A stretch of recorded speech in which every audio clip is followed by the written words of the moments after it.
Look around you. Where are you? Where is this place you reoccupying? Somewhere in a room, maybe in a city, on a continent, on a planet, orbiting a star in a galaxy among billions. But where is all of that? While this may feel like a daft question, it turns out that the concept of an absolute position is something humans made up. In a nutshell, the universe is a big bag of space that has things in it. If someone removed all these things, the stars and planets and black holes and dust, there would just be empty space left. In empty space, the concept of having a position loses all meaning. Empty space is uniform, the same everywhere. The space we occupy is not like a stage under our feet. We can't mark specific points or staple something to space-time as an anchor. Without things, there is no position. We are really ever only at a position in relation to something else. Which also means that things we take for granted, like up and down, are actually relative, too. Okay, let's fill the universe up with things again and try to find out where you are right now, relative to everything else. Let's start this video at a familiar place and then get increasingly weird. From your perspective, the world is seemingly flat, and you can move in 3 dimensions.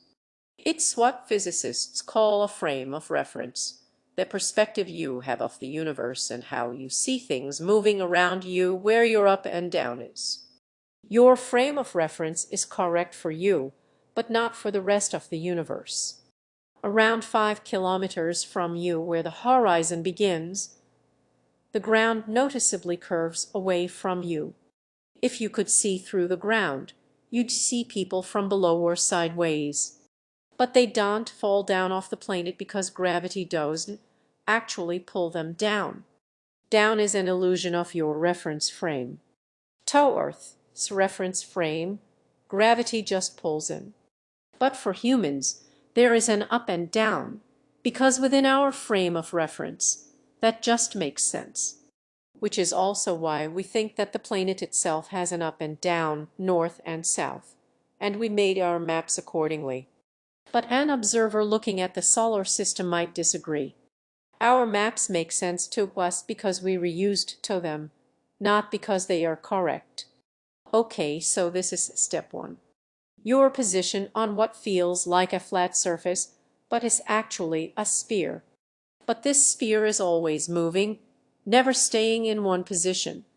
Earth is orbiting a star, the sun at the center of the solar system.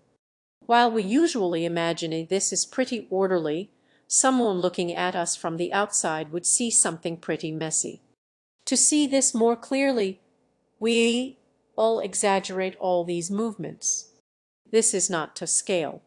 First of all, our orbit really is an ellipse, so we spend half the year sinking a little bit closer to the sun. So we feel there,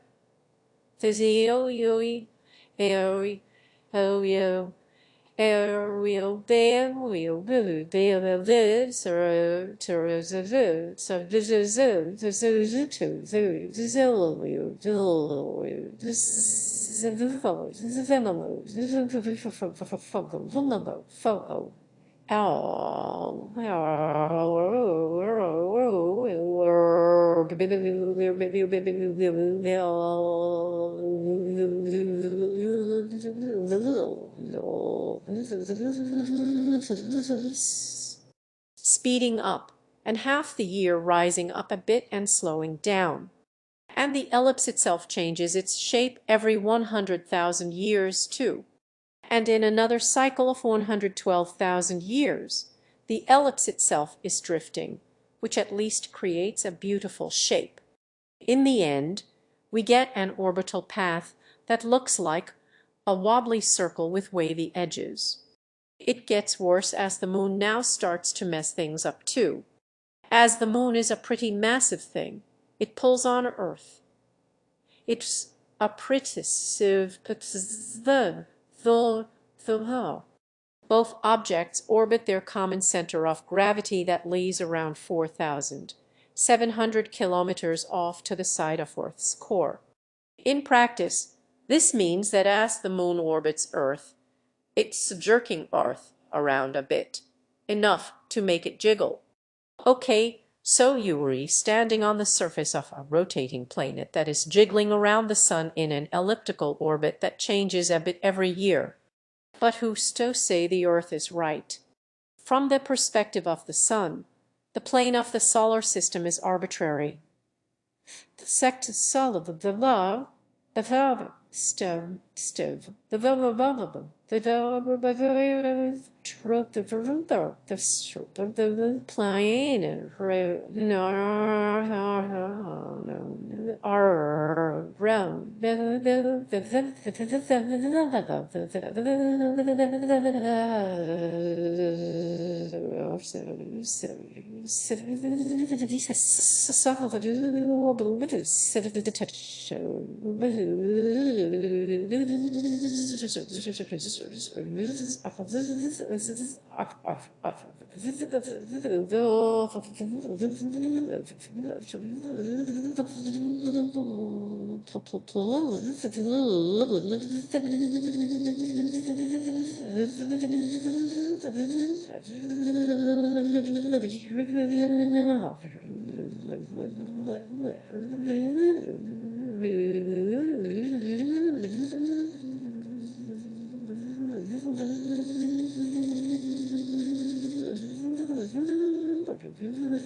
It's defined as the plane the Earth orbits in because that is convenient for us. In reality, the other planets are just a little bit inclined with respect to our plane. The other in Kyle then in Kyle where you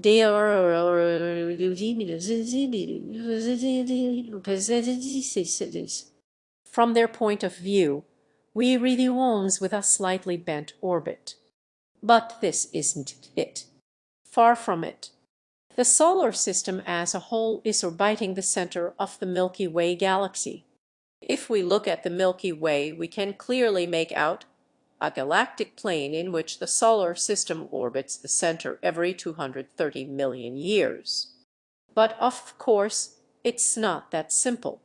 First of all, the plane of the solar system is not aligned with the plane of the galaxy. Nothing really is. Just like the planets in the solar system orbit the sun on their own planes, so do all the stars orbiting the galactic center. The solar system as a whole is tilted about 60 degrees towards the galactic plane, speeding through space at almost 1,000,000 kilometers per hour. Someone in the center of the galaxy would see the orbits of the planets moving through space in a helix shape, which you can imagine as a corkscrew motion on the tilted plane of the solar system relative to the plane of the galaxy. This orientation in space means that sometimes the planets are sort of in front of the sun as it orbits around the galactic core. Let's just look at this for a moment. There is a strange and eerie beauty about how our planets and the sun move through space. Do you feel a bit dizzy? It gets worse. This is still not the whole story because the mass of the galactic disk is constantly pulling on the solar system too.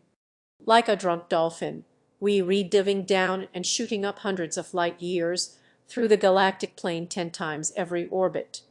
A long arc's thousands of light years long.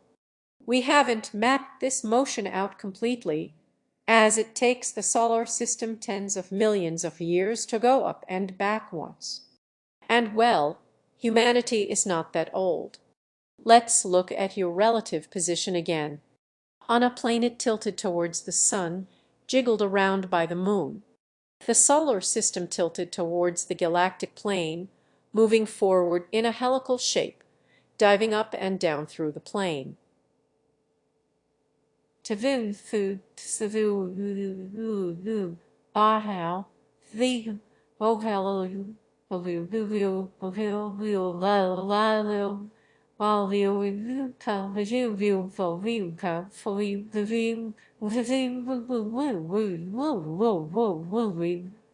When you could be believing when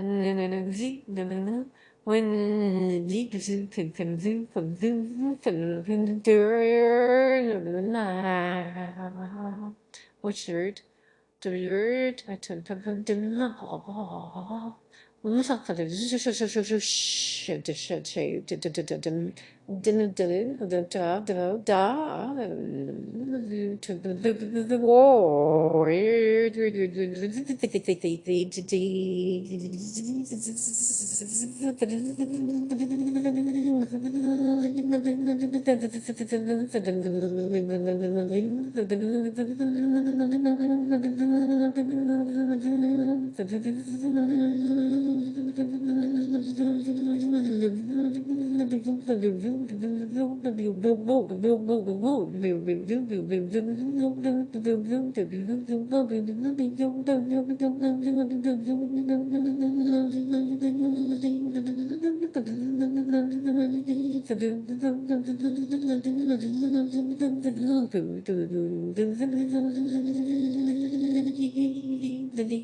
but where is up in a galaxy? At this point, the frame of reference becomes a bit arbitrary and pointless because of the nature of the universe at this scale. The Milky Way is part of a galaxy group that appears to be part of greater structures like the Laniakea supercluster, which itself is part of the gigantic Piscis Cetus supercluster complex, and finally a galactic filament that spans hundreds of millions of light years in all directions and orientations. Someone looking right at us from that far away will only see the end of greatness. All stuff appears homogeneous, the same everywhere. Just like with empty space, when everything looks the same, who's to say anyone's view is better than anyone else's? We've reached the end of our little exercise in cosmic humidity. Let's make the journey backwards again, from the indescribably large to the really large, to our galactic home, to our galaxy, to the solar system diving up and down through the Milky Way, to the jiggle of existence. And finally, back to you right now, watching this video. If this is all a bit much, don't feel bad. The scale of the universe is brain-crushing, and trying to keep track of how everything is oriented or decide where the best up and down is hard. But it don't really matter, because it does change where you are. You be already in the best spot you possibly could be. Right here, right now. For all you care, nothing can stop you from being right at the center of your own little universe. Perspective really is everything. That's true for the universe we all inhabit, but even more so within your personal universe. The way your life will unfold also depends on what you consider possible. Take us at Kurzgesagt. Our passion is to spark curiosity for science and make videos for free. But this is not a great business model, so we began to create our own lines of science posters, calendars, and fun Kurzgesagt merch.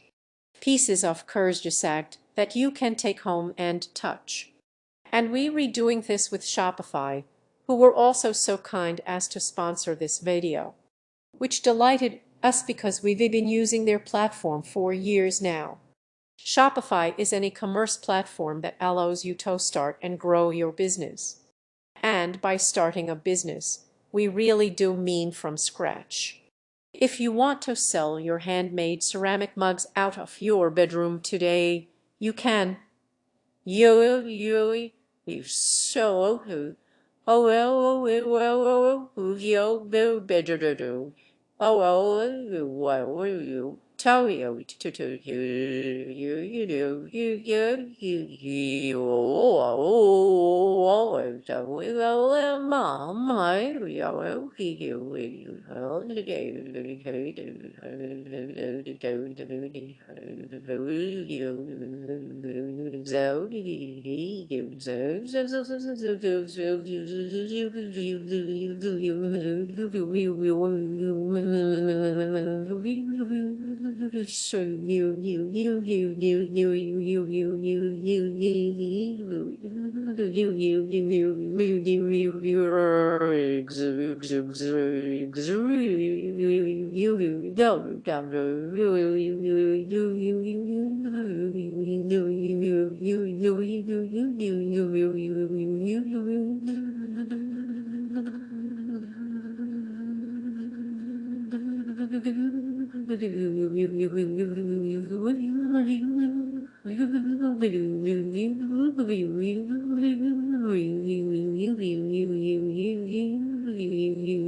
But not just that.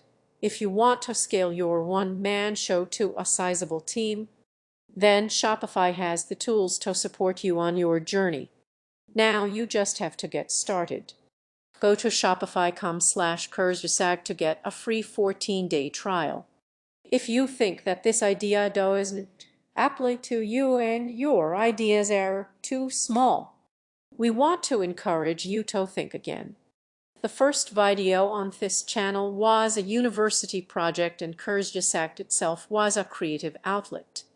Eventually, we grew into a business and the team that is making videos for you today.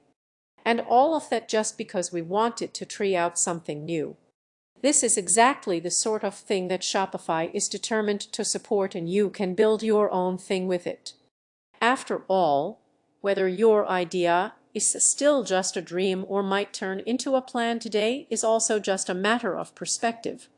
Millions of businesses in over 175 countries are currently using Shopify to sell their products, and we are one of them. Thanks to them for helping us get here, and thanks to all of you for making our channel possible. Shopify.com